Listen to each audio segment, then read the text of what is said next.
বৃত্ত সম্পর্কিত উপপাদ্যের কোষে দেখি 3.2-এর আমি সেকেন্ড পার্টটা শুরু করছি। যারা প্রথম পার্টটা মিস করে এসছো, ভিডিও ডেসক্রিপশনে লিঙ্কটা দেওয়া আছে, গিয়ে দেখে নাও। কারণ প্রথম পার্টটা দেখে না থাকলে এই অঙ্কগুলো কিন্তু কিছুই বুঝতে পারবে না। প্রথম পার্টে আমি এই অঙ্কগুলো করার জন্য বিস্তারিত আলোচনা করে চলে এসেছি, মানে যা যা সূত্র লাগবে, প্রয়োগ লাগবে, উপপাদ্য লাগবে, সব কিন্তু আমি প্রথম পার্টে আলোচনা করে চলে এসেছি। তাহলে প্রথম পার্টটা দেখে থাকলে এই অঙ্কগুলো কিন্তু করতে অনেক সুবিধা হবে। তাহলে চলো আমি সেকেন্ড পার্টটা শুরু করি। 7-এর দাগে যেটি বলেছে দেখো, একটি সরলরেখা দুটি এককেন্দ্রীয় বৃত্তের একটিকে এ ও বি বিন্দুতে এবং অপরটিকে সি ও ডি বিন্দুতে ছেদ করেছে। যুক্তি দিয়ে প্রমাণ করি যে এসি সমান ডিবি। তাহলে প্রথমে আগে ছবিটা আঁকতে হবে। দুটি এককেন্দ্রীয় বৃত্ত আগে আঁকবো।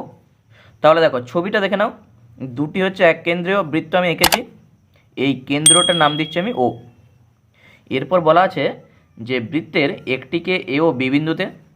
তাহলে দেখো একটি সরলরেখা, এই যে সরলরেখাটা দেখতে পাচ্ছ, একটা বৃত্তকে এ আর বি বিন্দুতে ছেদ করেছে, আরেকটা বৃত্তকে সি আর ডি বিন্দুতে ছেদ করেছে। আমাদের প্রমাণ করতে বলেছে এই এসি সমান ডিবি, এটি প্রমাণ করতে হবে। তাহলে তার জন্য প্রথমে আমাদের প্রদত্ত আগে লিখতে হবে। তাহলে ফার্স্ট হচ্ছে প্রদত্ত যেটা আছে সেটা আমি লিখছি। একটি সরলরেখা দুটি এককেন্দ্রীয়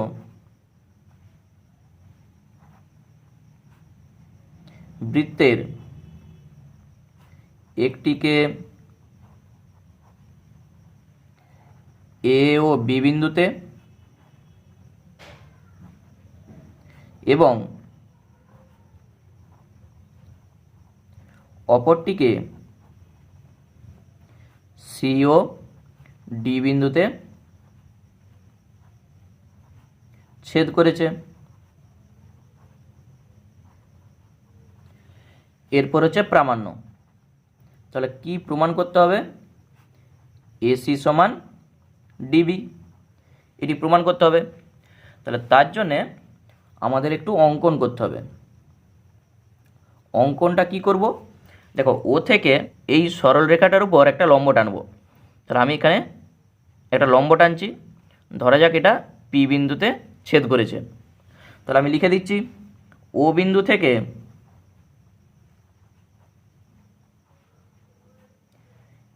এ বি এর উপর লম্ব টানা হলো। তাহলে এখানে লম্বটা হচ্ছে ওপি। তাহলে এখানে আমি আরও লিখে দিচ্ছি উপর ওপি লম্ব টানা হলো। এরপর হচ্ছে প্রমাণ।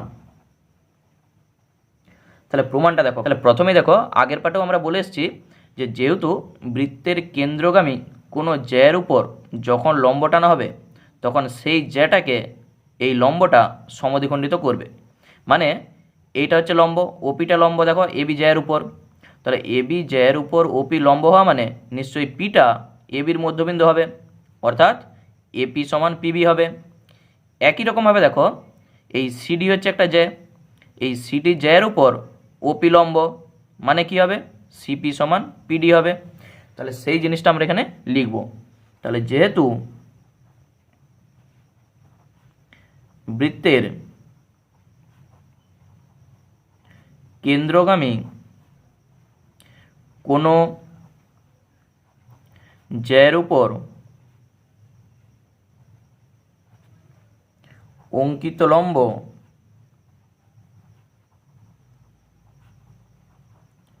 জ্যাটিকে সমদ্বিখণ্ডিত করে, তাহলে অতএব আমরা বলতেই পারি যে পিটা এবি ও সিডি এর মধ্যবিন্দু। তাহলে পিটা এবির মধ্যবিন্দু, আবার দেখো সিডিরও মধ্যবিন্দু। তাহলে অতএব নিশ্চয়ই এপি সমান পিবি হবে এবং সিপি সমান পিডি হবে। তাহলে দেখো এইটাকে আমরা 1 নাম্বার দিয়ে রাখছি আর এইটিকে 2 নাম্বার দিয়ে রাখছি। এখন আমরা কি করব? 1 বিযুক্ত 2 করে পাই। তাহলে 1 বিযুক্ত 2 করলে কি পাবো? দেখো এপি মাইনাস সিপি, তাহলে বাম সাইডের সঙ্গে বাম সাইড বিয়োগ করছি সমান ডান সাইডের সঙ্গে ডান সাইডটা আমরা বিয়োগ করছি পিবি মাইনাস পিডি। তাহলে 1 থেকে 2 বিয়োগ আমরা করে দিচ্ছি। দেখো এখানে দেখো এপি মাইনাস সিপি কী পাচ্ছি, দেখো এই যে এপি থেকে যদি সিপিটা বাদ দিয়ে দিই কী পাওয়া যাবে, এসি পাওয়া যাবে নিশ্চয়ই। তাহলে এখানে আমরা লিখে দিচ্ছি এসি সমান এ পাশে দেখো পিবি থেকে পিডিটা বাদ দিয়ে দাও, এই যে পিবি থেকে যদি এই পিডি বাদ দিয়ে দিই কী পাওয়া যাবে, দেখো ডিবি পাওয়া যাবে না, তাহলে ওই জন্য এখানে ডিবি। তাহলে দেখো আমাদের প্রমাণ কী করতে বলেছিল, এসি সমান ডিবি, তাহলে আমাদের প্রমাণটা হয়ে গেল, তাহলে প্রমাণিত।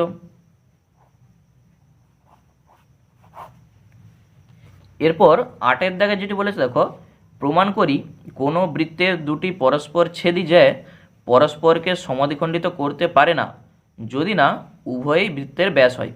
মানে বৃত্তের ব্যাস না হলে দুটা পরস্পর ছেদি যে কখনোই পরস্পরকে সমদ্বিখণ্ডিত করতে পারে না, এটা আমাদের প্রমাণ করতে বলেছে। তাহলে ছবিটা দেখে নাও, ধরা যাক ও কেন্দ্রীয় একটা বৃত্ত আছে যার দুটি যে, একটার আমরা নাম দিচ্ছি এবি, আরেকটির নাম দিচ্ছি সিডি। তাহলে আমাদের প্রমাণ যেটা করতে বলেছে এই যে দুটো যে আছে এবি আর সিডি, এরা যদি না বৃত্তের ব্যাস হয় তবে এরা পরস্পরকে সমদ্বিখণ্ডিত করবে না, এটা আমাদের প্রমাণ করতে বলেছে। তাহলে দেখো আমি ব্যাস নয় এরকম দুটো জ্যা এনেছি, একটা হচ্ছে এবি আর একটা হচ্ছে সিডি। তাহলে প্রথমে আমরা ধরে নিচ্ছি এবি আর সিডি পরস্পরকে পি বিন্দুতে সমদ্বিখণ্ডিত করেছে, তাহলে এটা আমরা ধরে প্রমাণটা করব। তাহলে ফার্স্ট হচ্ছে আমরা লিখে দিচ্ছি যদি সম্ভব হয় মনে করি, তাহলে আমরা ধরে নিচ্ছি ও কেন্দ্রীয় বৃত্তের এবি ও সিডি দুটি যে পরস্পরকে পি বিন্দুতে সমদ্বিখণ্ডিত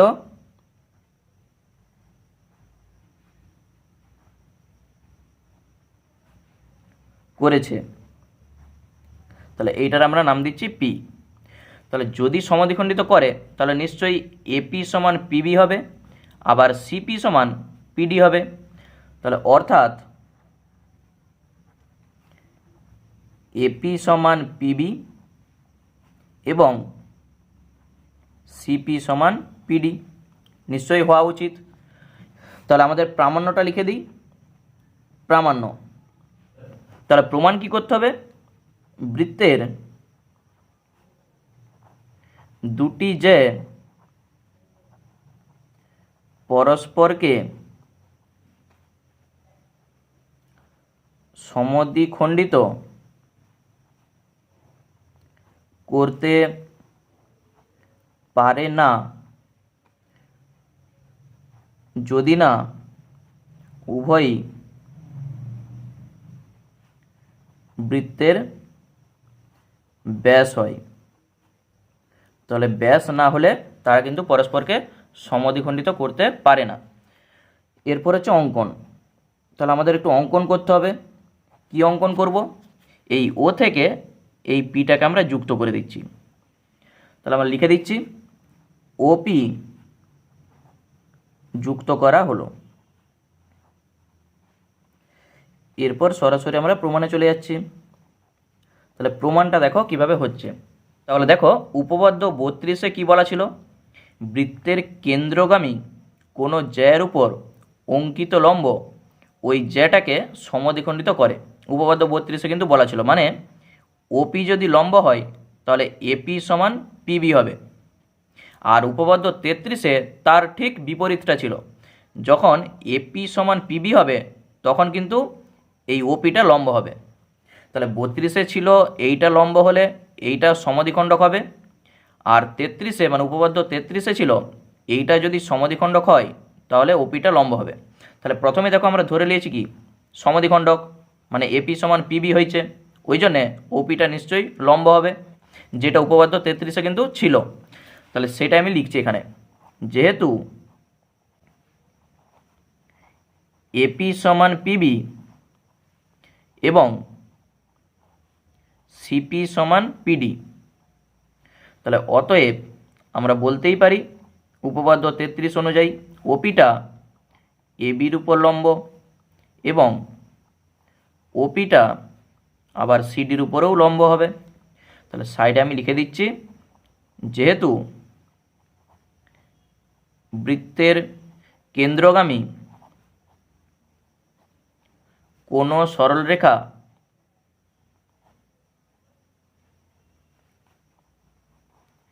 যাকে সমদ্বিখণ্ডিত করলে ওই সরলরেখা জ্যার উপর লম্ব হবে। তাহলে উপপাদ্য 33-এ যা ছিল সেটা আমি শুধু লিখে দিয়েছি, ওই জন্য আমরা বলতে পারছি এটা লম্ব এটা আর এটা লম্ব এটা। এরপর ছবির দিকে দেখো, যদি এবির উপর ওপিটা লম্ব হয় তাহলে নিশ্চয়ই এই কোণটা 90 ডিগ্রি হবে। আবার সিডির উপরেও যদি ওপিটা লম্ব হয় তাহলে নিশ্চয়ই এই কোণটাও 90 ডিগ্রি হবে। তাহলে আমরা বলতে পারি ওপিএ 90 ডিগ্রি, আবার ওপিডি সেটাও 90 ডিগ্রি হওয়া উচিত। তাহলে আমরা লিখে দিচ্ছি, অতএব কোণ ওপিএ সমান 90 ডিগ্রি এবং কোণ ওপিডি সেটাও 90 ডিগ্রি। তাহলে 90 ডিগ্রি যখন হচ্ছে, এরপর দেখো এপিডি কোণটা কত ডিগ্রি হবে, এইটা 90 আর এইটা 90, টোটাল কত ডিগ্রি, 180 ডিগ্রি। তাহলে এপিডি কোণ সমান আমরা লিখতে পারি, তাহলে আমি লিখে দিচ্ছি কোণ এপিডি সমান, তাহলে কোণ একবার হয়ে যাচ্ছে ওপিএ আর তার সঙ্গে কোণ হয়ে যাবে ওপিডি, মানে দুটা কোণের যোগফল হয়ে যাবে। এই কোণটার মানও 90 ডিগ্রি, আবার এই কোণটার মানও 90 ডিগ্রি, টোটাল 180 ডিগ্রি। তাহলে কোণ এপিডি সমান 180 ডিগ্রি, যেটা আমরা পেয়েছি। এই যে এপিডি এই কোণটা যদি 180 ডিগ্রি হয় তাহলে নিশ্চয়ই এপিডি মানে এই তিনটা বিন্দু একটা সরলরেখার উপরেই থাকতে হবে। 180 ডিগ্রি কেমন হয়, এই যে এইটি হচ্ছে 180 ডিগ্রি, এটার যদি নাম দিই আমি এ, এটা যদি পি আর এটার যদি নাম দিই ডি, তাহলে এই এপিডি নিশ্চয়ই সমরেখা হওয়া উচিত।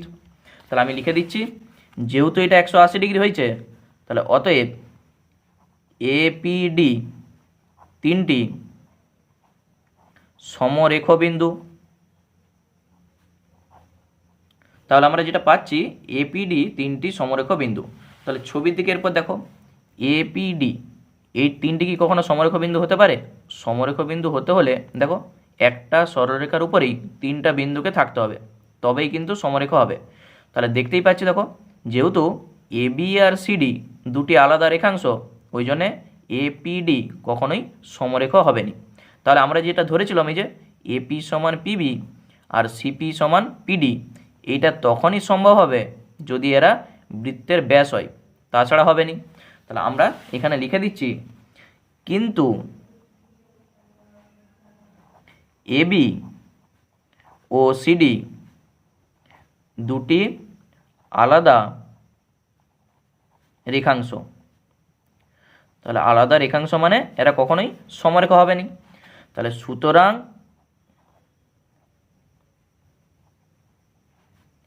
এবি ও সিডি যে পরস্পরকে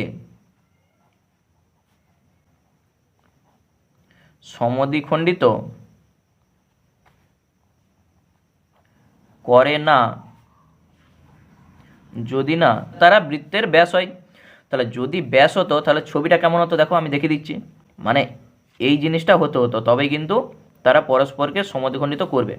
মানে এইটি হচ্ছে কেন্দ্র, এইটি হচ্ছে একটি ব্যাস আর এইটি হচ্ছে একটি ব্যাস, এটার নাম দিচ্ছি এবি আর এইটির নাম দিচ্ছি সিডি। আর এটা যদি পি হয় তবে দেখো এই যে এপি সমান পিবি হবে, আবার সিপি সমান পিডি হবে। তাহলে ব্যাস হলে তবে কিন্তু তারা সমদ্বিখণ্ডিত করবে, তাছাড়া কিন্তু করবে না। তাহলে এইটাই আমাদের প্রমাণ করতে বলেছিল। তাহলে আমাদের প্রমাণটা হয়ে গেল, প্রমাণিত। এরপর 9 দাগে যেটি বলেছে দেখো, এক্স ও ওয়াই কেন্দ্র বিশিষ্ট দুটি বৃত্ত পরস্পরকে এ ও বি বিন্দুতে ছেদ করেছে। এক্স ওয়াইয়ের মধ্যবিন্দু এস এর সঙ্গে এ বিন্দু যুক্ত করলাম এবং এ বিন্দু দিয়ে এস এর উপর লম্ব অঙ্কন করলাম, যা বৃত্ত দুটিকে পি ও কিউ বিন্দুতে ছেদ করলো। প্রমাণ করি যে পি এ সমান এ কিউ। তাহলে ফার্স্ট হচ্ছে দুটা বৃত্ত আমরা আঁকবো যার কেন্দ্র হচ্ছে এক্স আর ওয়াই। এরপর ওই দুটা বৃত্ত পরস্পরকে বলেছে এ আর বি বিন্দুতে ছেদ করেছে। তাহলে ছবিটা আগে আঁকা যাক। তাহলে দেখো ছবিটা আমি এঁকে নিয়েছি, ছবিটা ভালো করে বুঝে নাও। বলেছে এক্স আর ওয়াই কেন্দ্র বিশিষ্ট দুটি বৃত্ত, তাহলে এইটির নাম হচ্ছে এক্স, এইটির নাম হচ্ছে ওয়াই। তাহলে দুটা বৃত্ত পরস্পরকে এ আর বি বিন্দুতে ছেদ করেছে। তাহলে এখানে একটা ছেদ করেছে দেখো, আর এখানে একটি ছেদ করেছে। এই যে একটা বৃত্ত আর এই বৃত্ত, এই দুটা বৃত্ত এটাকে এ বিন্দুতে আর এইটিকে বি বিন্দুতে ছেদ করেছে। বলা আছে এক্স ওয়াইয়ের মধ্যবিন্দু হচ্ছে এস, এস হচ্ছে এইটি। এরপর হচ্ছে এস একে যুক্ত করতে বলেছে, তাহলে এইটা আমরা যুক্ত করে দিচ্ছি। এরপর বলা আছে এ বিন্দু দিয়ে এস এর উপর একটা লম্ব অঙ্কন করতে, তাহলে ওই জন্যে এস এর উপর দেখো এইটি হচ্ছে লম্ব। বলেছে দুটি বৃত্তকে একটা পি বিন্দুতে আর একটিকে কিউ বিন্দুতে ছেদ করেছে। তাহলে প্রমাণ করতে হবে পি এ সমান এ কিউ, এটি আমাদের প্রমাণ করতে বলেছে। তাহলে যা যা বলা আছে প্রথমে আমরা প্রদত্তকে লিখে দিচ্ছি। তাহলে প্রথমে হচ্ছে প্রদত্ত, তাহলে যেটা বলা আছে আমরা সেটাই লিখব। এক্স ও ওয়াই কেন্দ্র বিশিষ্ট দুটি বৃত্ত পরস্পরকে এ ও বি বিন্দুতে ছেদ করেছে। এক্স ওয়াই এর মধ্যবিন্দু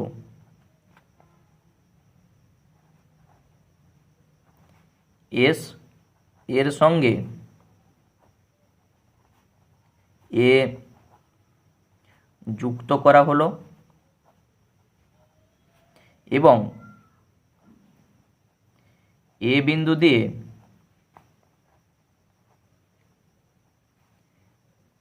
এস এর উপর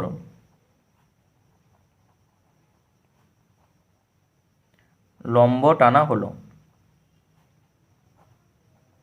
যা বৃত্ত দুটিকে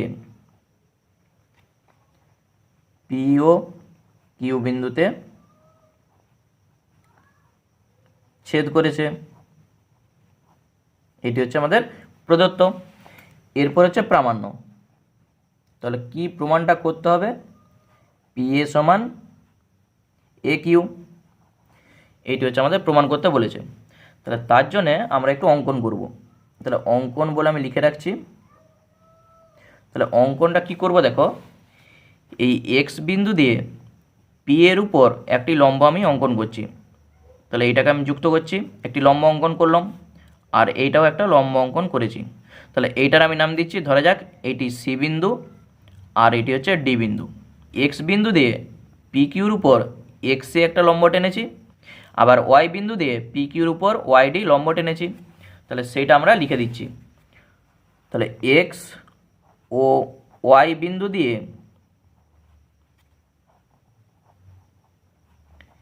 পি কিউ সরলরেখার উপর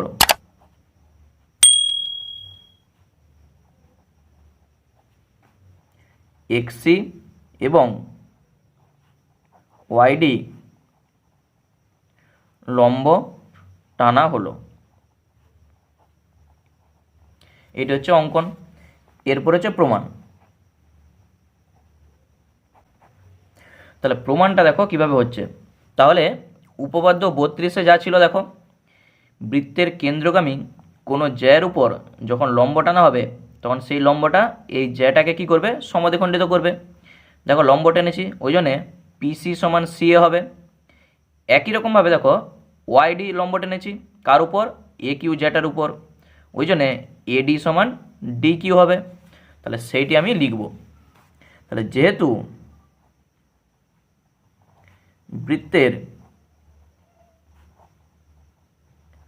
কেন্দ্রগামী কোনো জ্যার উপর অঙ্কিত লম্ব ওই জ্যাটিকে সমদ্বিখণ্ডিত করে। তাহলে অতএব আমরা বলতে পারি সি নিশ্চয়ই পি এর মধ্যবিন্দু হবে এবং ছবির দিকে দেখো ডিটা এ কিউর মধ্যবিন্দু হবে। তাহলে এবং ডি এ কিউ এর মধ্যবিন্দু।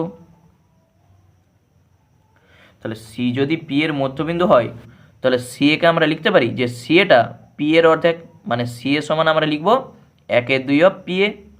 একই রকমভাবে দেখো ডিটা এ কিউর মধ্যবিন্দু, তাহলে আমরা এডিকে লিখব 1/2 এ কিউ, তাহলে এ কিউর অর্ধেক এডি। তাহলে এই জিনিসটা আমি এখানে লিখে দিচ্ছি। তাহলে অতএব সি এ সমান 1/2 পি এ। একই রকমভাবে আমরা বলতে পারি এডি সমান 1/2 এ কিউ। তাহলে এইটাকে আমরা 1 নাম্বার দিয়ে রাখছি আর এটাকে আমরা 2 নাম্বার দিয়ে রাখছি। তাহলে ছবির দিকে দেখো এই পি কিউর উপর এক্সিটা লম্ব, আবার এসএ লম্ব, ওয়াইডিও লম্ব। তাহলে পি কিউর উপর এই তিনটাই লম্ব, মানে আমরা বলতে পারি এক্সি সমান্তরাল এসএ সমান্তরাল ওয়াইডি, মানে তিনটাই নিশ্চয়ই সমান্তরাল হবে। তাহলে আমরা লিখে দিচ্ছি যেহেতু এক্সি কমা এসএ কমা ওয়াইডি প্রত্যেকে পি কিউ এর উপর লম্ব, তাই আমরা বলে দেবো এক্সি সমান্তরাল এসএ সমান্তরাল ওয়াইডি বলতেই পারি। তাহলে যদি সমান্তরাল হয়, আবার দেখো বলে দিয়ে আছে এই এক্স ওয়াইয়ের মধ্যবিন্দু হচ্ছে এস, তাহলে এক্স ওয়াইয়ের মধ্যবিন্দু যদি এস হয় তাহলে নিশ্চয়ই সিডির মধ্যবিন্দু এ হবে। তাহলে আমরা লিখে দিচ্ছি যেহেতু এক্স ওয়াই এর মধ্যবিন্দু এস, এটা হচ্ছে আমাদের বলেই দেওয়া আছে প্রদত্ত, তাহলে অতএব সিডি এর মধ্যবিন্দু নিশ্চয়ই এ হবে। তাহলে ছবির দিকে আবার দেখো সিডির মধ্যবিন্দু যদি এ হয় তাহলে নিশ্চয়ই সি এ সমান এডি হবে। সি এ সমান এডি, এই যে সি এ আমরা পেয়েছি 1 নম্বরে দেখো আমি বার করে রেখেছি সি এ সমান 1/2 পি এ। তাহলে এখানে সি এর জায়গায় আমরা লিখতেই পারি 1/2 পি এ সমান এডির জায়গায় দেখো এই যে এডির জায়গায় 1/2 এ কিউ। তাহলে 1/2 এ কিউ আমরা বলতেই পারি, সাইডে আমরা বলে দিচ্ছি 1 নাম্বার ও 2 নাম্বার থেকে পাই। তাহলে দুপাশে 1/2 আর 1/2 কেটে দাও, কি থাকলো পি এ সমান এ কিউ। দেখো এটি আমাদের প্রমাণ করতে বলেছিল, তাহলেই প্রমাণিত। তাহলে খুব সহজে আমাদের প্রমাণটা হয়ে গেল। এরপর 10-এর দাগের যেটি বলেছে দেখো ও কেন্দ্রীয় বৃত্তের 10 সেমি ও 24 সেমি দৈর্ঘ্যের দুটি সমান্তরাল জ্যা এবি এবং সিডি কেন্দ্রের বিপরীত পার্শ্বে অবস্থিত। যদি এবি ও সিডি জ্যা দুটির মধ্যে দূরত্ব 17 সেমি হয় তবে হিসেব করে বৃত্তের ব্যাসার্ধের দৈর্ঘ্য লিখি। এখানে দেখো একটা উত্তরের সংকেত দেওয়া আছে যে বৃত্তের ব্যাসার্ধের দৈর্ঘ্য 8 সেমি ধরেছে আর বৃত্তের কেন্দ্র থেকে এবি জ্যার দূরত্ব 1 সেমি ধরেছে। তাহলে ফার্স্ট হচ্ছে আমরা ছবিটা আগে আঁকি। তাহলে প্রথমে আগে ছবিটা বুঝে নাও। একটা ও কেন্দ্রীয় বৃত্ত আমি আঁকছি। তাহলে এইটির হচ্ছে কেন্দ্র হচ্ছে ও। এরপর দুটি সমান্তরাল জ্যা, একটা হচ্ছে এবি আরেকটা হচ্ছে সিডি। তাহলে ধরা যাক এইটি হচ্ছে এবি আর একটি হচ্ছে সিডি, এইটি হচ্ছে সিডি। তাহলে একটা দেখো ছোট জ্যা আরেকটা হচ্ছে বড় জ্যা, কারণ বলেই দেওয়া আছে যে একটা হচ্ছে 10 সেন্টিমিটার আরেকটি হচ্ছে 24 সেন্টিমিটার, ওই জন্য এইটাকে বড় করেছি আর এটি হচ্ছে ছোট। এরপর বলা আছে এই দুটো জ্যার মধ্যে দূরত্ব 17 সেন্টিমিটার। তাহলে এখান থেকে আমরা যুক্ত করছি, দূরত্ব মানে নিশ্চয়ই লম্ব দূরত্ব, এটার নাম দিচ্ছি ও, এইটার নাম দিচ্ছি ধরা যাক পি, এইটি হচ্ছে কিউ। তাহলে এই যে পি কিউর যে দূরত্ব সেটি হচ্ছে 17 সেমি বলা আছে। তাহলে যা যা বলা আছে সেটা আমরা আগে লিখব। ও কেন্দ্রীয় বৃত্তের দুটি সমান্তরাল যে এবি সমান 10 সেমি এবং সিডি সমান 24 সেমি। তাহলে দুটা সমান্তরাল যে, একটা হচ্ছে এবি আর একটা হচ্ছে সিডি। আর কি বলা আছে, এবি আর সিডি যে দুটির মধ্যে দূরত্ব 17 সেমি। তাহলে লিখে দিচ্ছি এবি ও সিডি যে দুটির মধ্যে দূরত্ব, ব্র্যাকেটে আমি লিখে দিচ্ছি যে পি কিউ, সেটি হচ্ছে 17 সেমি।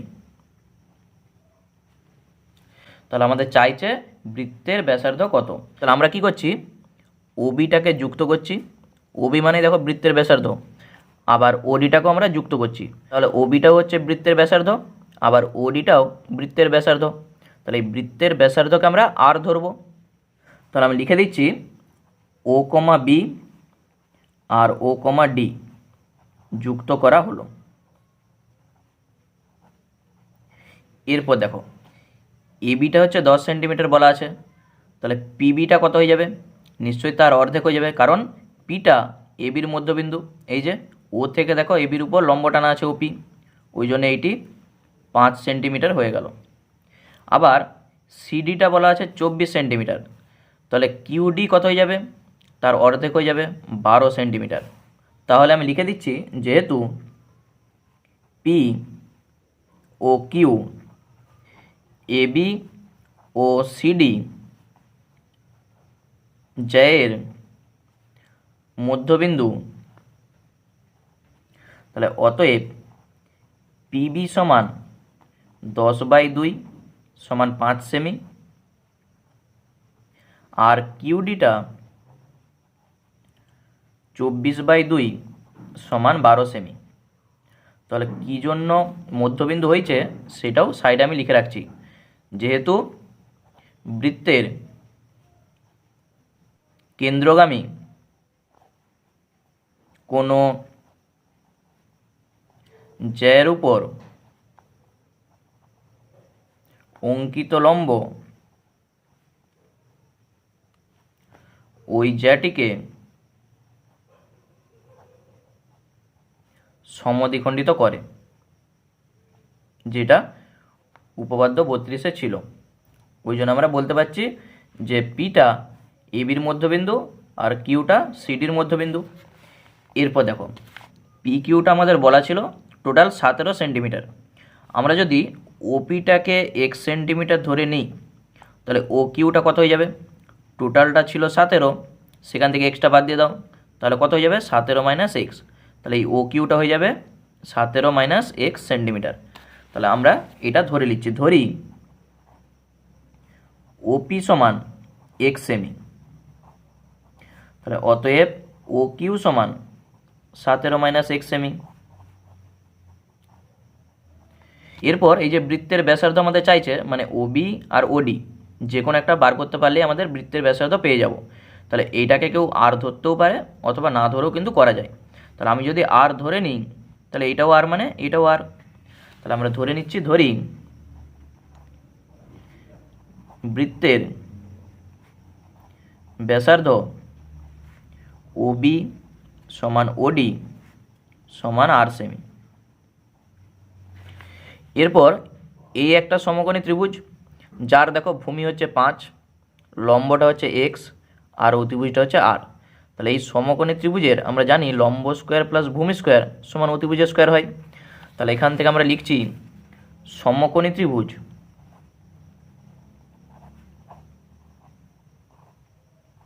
তার নাম হচ্ছে ওপিবি এর। তাহলে অতিভুজের স্কোয়ার মানে আর স্কোয়ার সমান লম্ব স্কোয়ার হচ্ছে এক্স স্কোয়ার আর ভূমি স্কোয়ার মানে 5 তার স্কোয়ার। তাহলে বা আর স্কোয়ার সমান এক্স স্কোয়ার প্লাস 25, এটা হচ্ছে 1 নাম্বার দিয়ে রাখছি। একই রকমভাবে দেখো সমকোণী ত্রিভুজ ও কিউ ডি, এখান থেকে আমরা কি পাবো? দেখো লম্ব দেওয়া আছে, ভূমি দেওয়া আছে, অতিভুজ দেওয়া আছে। তাহলে আমরা লিখে দিচ্ছি সমকোণী ত্রিভুজ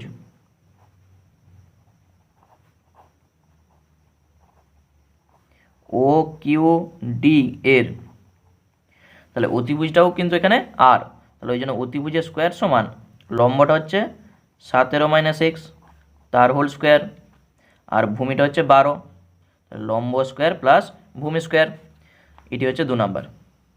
তাহলে দেখো এখানেও আর স্কোয়ার সমান এইটা, আবার এখানেও দেখো আর স্কোয়ার সমান এইটা, তাহলে আমরা বলতেই পারি এইটা সমান এইটা। তাহলে আমরা লিখে দিচ্ছি অতএব x² + 25 সমান আমরা এটা বলে দেবো 17 - x তার whole square plus 12 whole square. তাহলে এখান থেকে আমরা এক্সের মানটা পেয়ে যাব।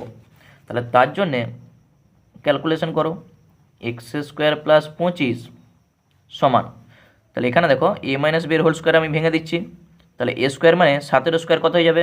289 হবে, a square minus 2ab, 2ab মানে 17 × 2 = 34x, আর b স্কোয়ার মানে x স্কোয়ার প্লাস 12 × 144, এখানে দুপাশে x স্কোয়ার কেটে গেল, তাহলে বা মাইনাস 34xটা বাঁ দিকে আনছি, তাহলে প্লাস হয়ে যাবে, তাহলে 34x সমান, এখানে দেখো 289 তার সঙ্গে আছে 144, আর এখানে প্লাস আছে, ওপাশে এলে মাইনাস হয়ে যাবে, -25, তাহলে বা 34x সমান, তাহলে 289 তার সঙ্গে 144 যোগ করলে পেয়ে যাচ্ছি 433 আর -25, তাহলে বা 34x সমান, তাহলে 433 থেকে 25 বাদ দেবো 408 হয়ে যাবে, তাহলে x সমান হয়ে যাবে 408/34, তাহলে 2 দিয়ে কাটাকাটি করো, তাহলে 17 × 2 = 34, এখানে 20 × 2 = 40, 2 × 4 = 8, 17 কে 17, 3 × 34, 17 × 2 = 34, তাহলে বা x সমান আমরা পেয়ে যাচ্ছি 12। তাহলে x এর মান 12 পেয়ে গেছি, মানে আমাদের দরকার কিন্তু r এর মান, তবেই আমরা ব্যাসার্ধটা পাবো। দেখো এই যে 1 নম্বরে কি ছিল, r² সমান x² + 25, তাহলে এখানে আমরা x এর মান বসিয়ে দিলেই r এর মানটা পেয়ে যাব। তাহলে আমরা বলে দিচ্ছি 1 নাম্বার থেকে পাই, তাহলে 1 নাম্বার থেকে পাই, তাহলে r² সমান কত হয়ে যাবে? x এর মান দেখো 12, তাহলে 12² + 25, এরপর 12 × 144 আর তার সঙ্গে 25, তাহলে 144 আর 25 যোগ করলে পেয়ে যাবো 169, তাহলে r² সমান যদি 169 হয়, এখান থেকে r সমান কত হয়ে যাবে? √169 মানেই 13 এসে যাবে, তাহলে ব্যাসার্ধ আমরা পেয়ে যাচ্ছি কত? 13। তাহলে অতএব আমরা লিখে দেবো বৃত্তের ব্যাসার্ধের দৈর্ঘ্য 13 সেন্টিমিটার। বৃত্তের ব্যাসার্ধের দৈর্ঘ্য সমান 13 সেমি। তাহলে আমাদের অ্যান্সার হয়ে গেল। তাহলে আজকের ক্লাসটি এই পর্যন্তই। সকলকে অসংখ্য ধন্যবাদ ভিডিওটি দেখার জন্য।